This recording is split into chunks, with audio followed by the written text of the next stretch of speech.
दोस्तों, जीवन का कुछ नहीं पता कब कहां पर क्या दुर्घटना हो जाए। कल यानी 12 जून से मन बड़ा परेशान है। आप ये सोचकर देखो कि इतने सारे लोगों की मौत हुई, उनके घर वालों पर क्या बीत रही होगी।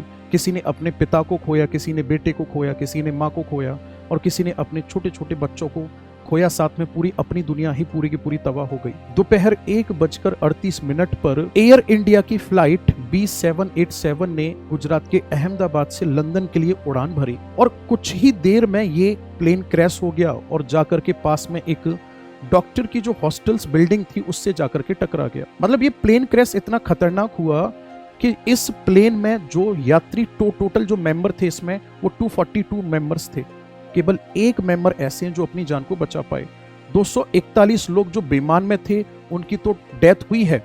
साथ ही साथ जिस बिल्डिंग में ये प्लेन जाके टकरा गया उस बिल्डिंग को पूरी तरह से इसने तहस नहस कर दिया और वहां पर जो सिविलियन थे यानी कि जो आसपास के रहने वाले लोग थे उनकी भी डेथ हो गई है। दोस्तों, इस विमान में कुल 242 यात्री शामिल थे जब ये विमान क्रैश हुआ था उस समय पर, जिनमें से 230 जो थे वो यात्री थे, वहीं 12 जो थे वो थे क्रू मेंबर।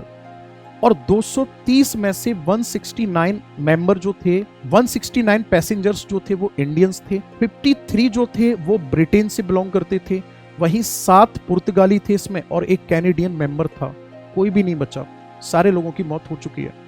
केवल और केवल एक व्यक्ति जिनका नाम है रमेश विश्वास कुमार, इन्होंने अपनी जान बचा पाई, ये अपनी जान को बचा पाए। ये इस विमान की 11A सीट पर बैठे हुए थे और जब मीडिया वालों ने इनसे बात की तो इन्होंने बताया एक हलचल और विस्फोट की आवाज सुनाई दी और जब इनको होश आया तो चारों तरफ सब कुछ जला हुआ पड़ा था, लोगों की लाशें पड़ी हुई थी। एक भयानक मंजर इनके सामने था।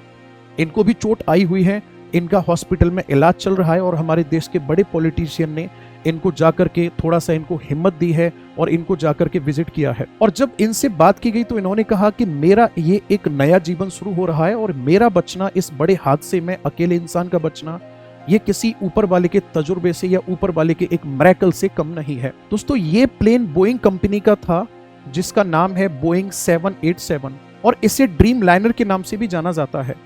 इससे पहले भी बोइंग कंपनी के कई प्लेन जो है वो क्रैश हुए हैं, लेकिन ड्रीम लाइनर प्लेन पहली बार क्रैश हुआ है। दोस्तों, विमान के अंदर एक डिवाइस को रखा जाता है जो मेटल से बनी हुई होती है।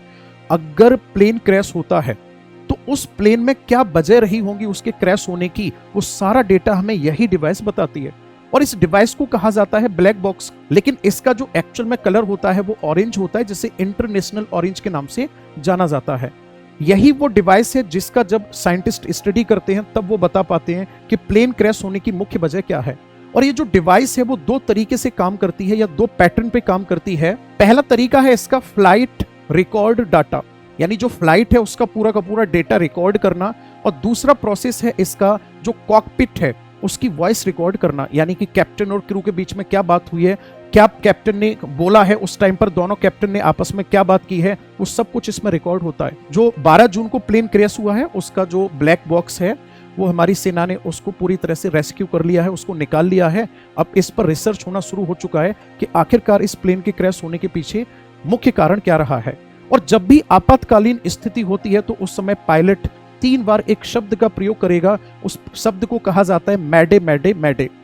और ये जो मैडे शब्द है ये फ्रेंच वर्ड मैडर से बना हुआ है जिसका अर्थ है मुझे मदद की जरूरत है। दोस्तों, ये इतनी खतरनाक दुर्घटना हुई है कि इस दुर्घटना में गुजरात के पूर्व सीएम विजय रूपानी का भी देहांत हो चुका है। अब चलिए नजर डालते हैं कि हमारे भारत में ये भयंकर घटनाएं कब कब और किस प्लेन में हुई हैं। दोस्तों, बात है 1978 की, जब एयर इंडिया की फ्लाइट 855 अरेबियन सी के ऊपर जब उड़ रही थी तो इसी में टेक्निकल एरर आने की वजह से इसमें इमरजेंसी लैंडिंग करनी पड़ी और इमरजेंसी लैंडिंग के दौरान इसमें विस्फोट हुआ और इस विस्फोट की वजह से लगभग 213 लोगों की मौत हो चुकी थी।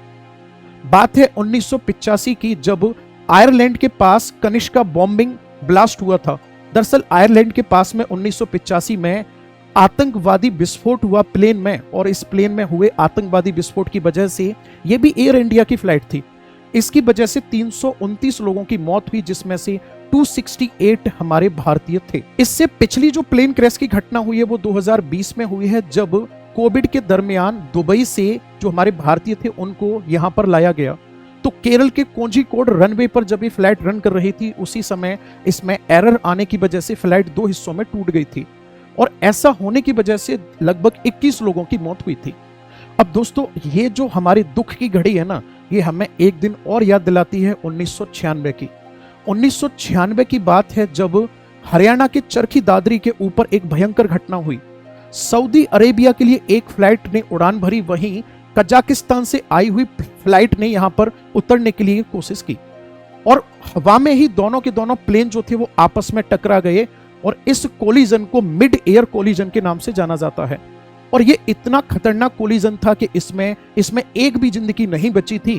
349 लोगों की मौत हो चुकी थी। इस भयानक घटना के बाद हमारे भारत ने सेकेंडरी सर्वलाइंस रडार यानी कि SSR और साथ ही साथ मैंडेटरी कोलिजन अवॉइडेंस सिस्टम यानी TCAS का यहां पर फ्लाइट के अंदर अपडेट किया था। हमारे यात्री जो यात्रा कर रहे होते हैं उन सभी यात्रियों को सुविधा देने के लिए, उनके अधिकारों की मांग को बरकरार रखने के लिए या उनके साथ कोई भी मिस हैपनिंग होती है उस समय उनके अधिकारों की रक्षा करने के लिए मॉन्ट्रियल कन्वेंशन हुआ था 1999 में, जो ये इस बात की श्योरिटी दिलाता है कि कोई भी मिस हैपनिंग होती है तो उसके लिए जो ये प्लेन कंपनी है वो जिम्मेदार अगर ठहराई जाती है तो इसके बदले में उसे आर्थिक रूप से सहायता करनी होगी। बहरहाल एयर इंडिया के जो CEO हैं उन्होंने हर एक मृतक के परिवार वालों को 1 करोड़ रुपया मुआवजा देने की बात कही है। लेकिन दोस्तों आप भी समझदार हो कि इतनी बड़ी फ्लाइट में जो लोग लंदन जा रहे हैं वो नॉर्मल हमारे जैसे इंसान तो नहीं है, उनके लिए पैसे की क्या ही वैल्यू होगी और जब इंसान ही चला गया तो मुआवजे से ही क्या होगा।